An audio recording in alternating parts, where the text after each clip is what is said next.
आज उपस्थित झालेले आपल्या राज्याचे लाडके मुख्यमंत्री माननीय एकनाथ शिंदे साहेब,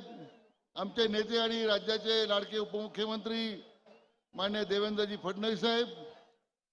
मंत्रिमंडळातील माझे सहकारी दीपकराव केसरकर, प्रवीणजी दरेकर, माननीय आमदार राम शिंदे साहेब, आमदार मोनिकाताई राजळे,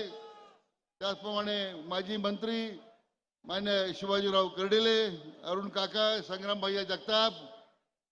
इतर सर्व व्यासपीठावर उपस्थित शिवसेनेचे जिल्हा प्रमुख बाबू शेठ,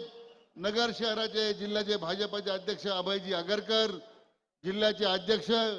भारतीय जनता पक्षाचे माननीय दिलीपराव भालसिंग, सर्व मनसेचे आमचे शिंदे मनसेचे सर्व पदाधिकारी, रिपब्लिकन पक्षाचे श्री बैलुमे, उपस्थित बंधू भगिनी आणि मित्रो, वेळ अतिशय कमी